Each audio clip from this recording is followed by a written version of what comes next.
Good day, Saints. I'm Paisley Ward. And I'm Marley Robbins. We're glad you're here. Coming up in this week's Saints Weekly, we'll find out about Easter Chapel. We'll also find out about the local theater, the Minecraft Madness, and the preparation for the teachers and the students of spring sports. But first, we will hear from Matt about the impact of Easter Chapel. It's Holy Week here at OCS, and today we will be celebrating Easter Chapel, and this is a big deal at OCS, and we get to celebrate the true reason why Christ rose from the dead. Taking place in the gym, the Easter Chapel service is a big deal at OCS, where the entire school is able to come together and celebrate Christ's victory over the grave. Yeah, so Easter Chapel is coming up this Wednesday. It's going to be at 9:15 on Wednesday morning. It's going to be the whole school together, so it's an all-school chapel. Pastor John Wogemuth from Henderson Hills is going to come over and lead us, which will be a lot of fun since he has his kids here at OCS. Our faith, the life of our school, the life of our churches, what we stand for. Pastor John Wogemuth delivered the sermon and gave a great message that brought the students deep into thought, capturing the crowd's attention. I really like Easter Chapel a lot. I just feel like it's impactful every year to come together as a school, meet, sing songs, praise the Lord, and listen to a brilliant sermon. It is always a big deal when the entire student body of Oklahoma Christian School can get together to worship the one true living God. I just really love Easter Chapel and how it just brings all of OCS together just to hear an important message from whatever preacher's preaching. We see what a big impact this chapel has on OCS, and we're excited to see what future Easter chapels look like in the future. Reporting for Saints Weekly, I'm Matt Hemingway. Thanks, Matt. It's you. Do you play any spring sports, Marley? No, do you? No, but many students do. What's your favorite spring sport? I would probably say golf because of the cute outfits. I would totally agree. Let's talk to Jennings and see how the students are feeling. Thanks, guys. Here at OCS, many students play spring sports, but some struggle to keep up with schoolwork and their spring sport. Let's see what they have to say about it. I really like being involved in something at OCS, and I really love the relationships I get to have with my teammates. Luke Schwitter's games are usually at night, so schoolwork doesn't really affect him. Sometimes you can get injured in soccer. Yeah, I really like playing baseball, but it can just get hard, to balance baseball and school whenever we just miss a lot of time for baseball, especially on road trips to like Carlton Landing in Arkansas. But other than that, it's pretty fun. He says his favorite part about baseball is the walk-off home runs. Yeah, I mean, I don't really turn stuff in anyway, but like getting home from games at 10 is not ideal. Track's not really that hard. We have practice every day, and then I meet once a week. Not really. We typically don't have that much homework.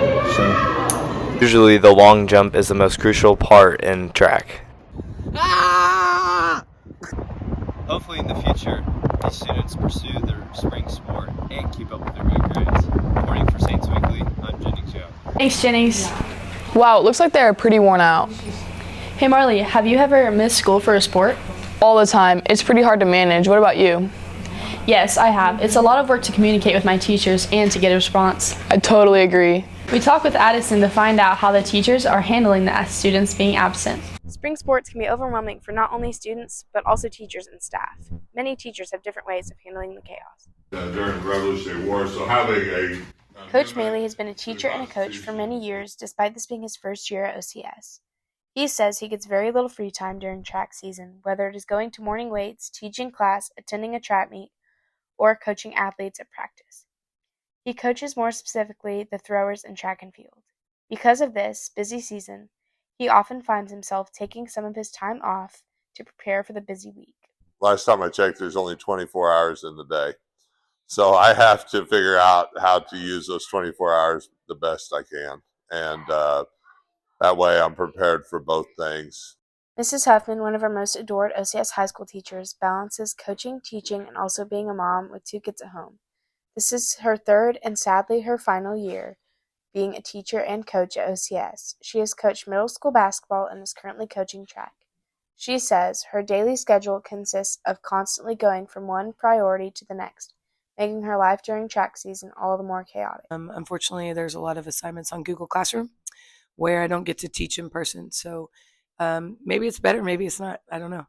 Springtime can be overwhelming for not just the kids, but also the administration.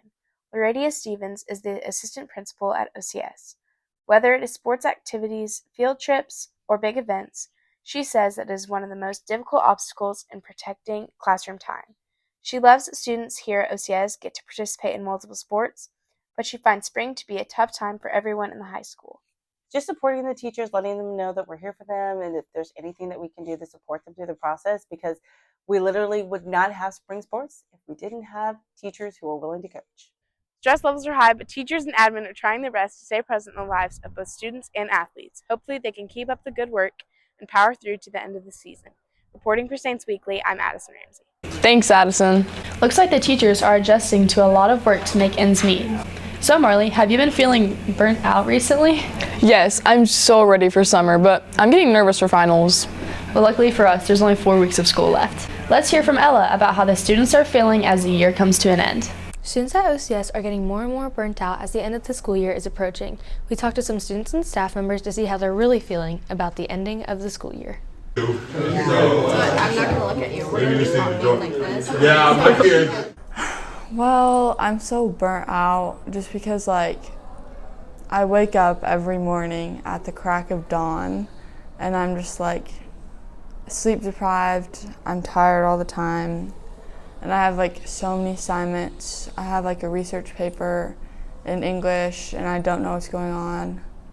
I don't know what's going on in math or science or most of my classes. So I'm just tired. And I want it to be summer, but it's not, so.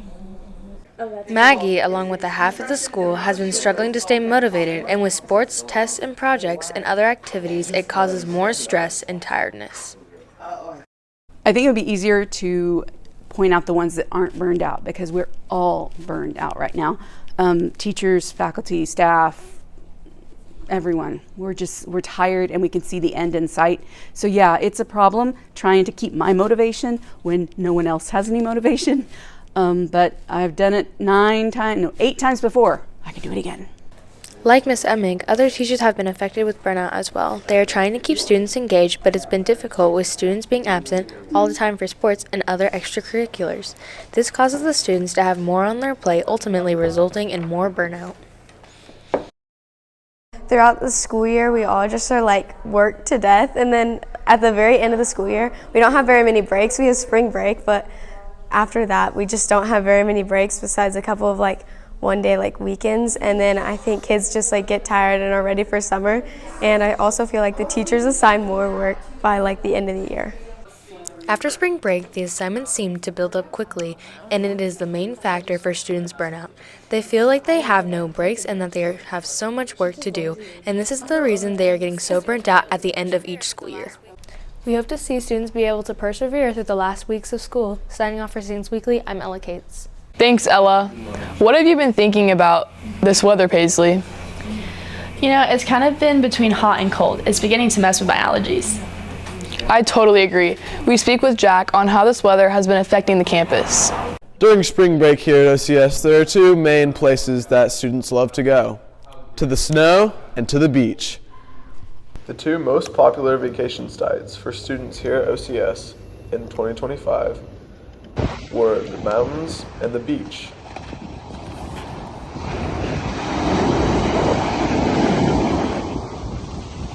I went to Florida for spring break. I went to the beach because it's better, it's like warmer, and my girlfriend was there, so it was awesome. The beach is popular with students because they love the warm atmosphere, chilling in the sun, while in the snow you ski. I went to the mountains for spring break, and I like them more because I get to ski, and it's really, really nice, and Vacation is a very common thing for students at OCS. Most of them are able to go on vacations during spring break. Yeah, I just went to the beach in Florida, and it was just really fun. I went there with a bunch of family, and we just hung out for like 3 days. It was fun. At the beach, you have opportunities to do a lot of cool stuff, like play in the water, play sand volleyball, spike ball, or just chill in the sunset. Wow, those are some cool trips. Hopefully we can go on more vacations in the future. Reporting for Saints Weekly, I'm Jack Rasner. Thanks, Jack. Hey Marley, have you watched the new Minecraft movie? No, I haven't, but I heard that the theaters are going crazy about it. Have you watched it? Yes, it was the best worst movie that I've ever seen. But let's talk to Kason about the crazy events that the movie has caused. While the Minecraft movie has made $550 million in its first 2 weeks, there are some downsides of going to go see it in theaters. Chicken Jockey! Yeah, I went there with my family, and it was actually really good for what it was. I feel like it was lacking in some of the plot areas, but for what it was actually really good. And there's definitely some funny parts. I was really impressed with Jack Black's performance, and yeah, it's also really good for the memes. It seems as though Jack Black and the memes carried this movie to the top. The kid was so annoying. The main character, the squeaker, yeah, he was so annoying the whole time. He was like, "What's happening? What's this?" And it was so annoying. Yeah, it kind of lacked plot also. Not everyone was liking all the actors, and the movie could have had more of a storyline. Well, it was a pretty good movie. I really love the actor Jack Black. He's such a funny and good actor. And then there's this one scene where he screamed "chicken jockey," and then from the top of the movie theater, someone threw a red icy on me, and it got all over my shirt.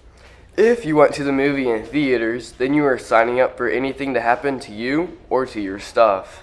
I'm Steve. While it is a cinematic masterpiece, is it worth it to go see it in theaters? I'm Braxton White, reporting for Saints Weekly. Thanks, Kason. Have you heard any good jokes recently? Yes, I have. Why didn't Noah go fishing? Why? Because he only had 2 worms. Oh, that's a good one. Let's hear more from Ethan about these funny jokes. Here at OCS, April is one of the most holy months of the year, with Passover, Good Friday, and Easter. Because of this, we're asking people what their favorite holy joke is.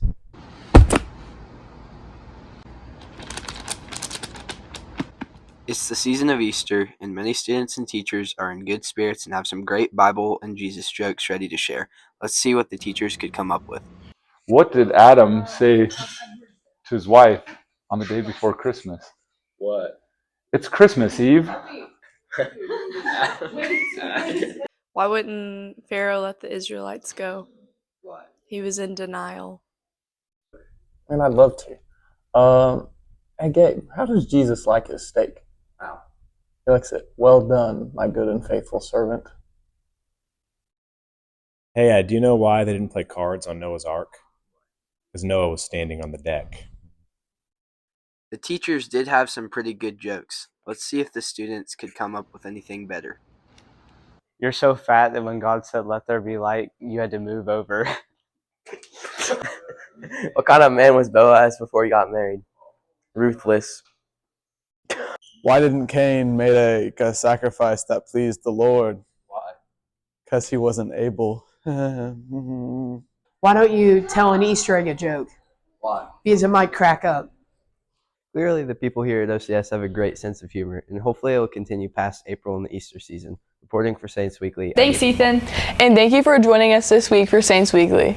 We hope y'all will join us again next week. Until then, do justice, love mercy, and walk humbly with the Lord thy God. Bye.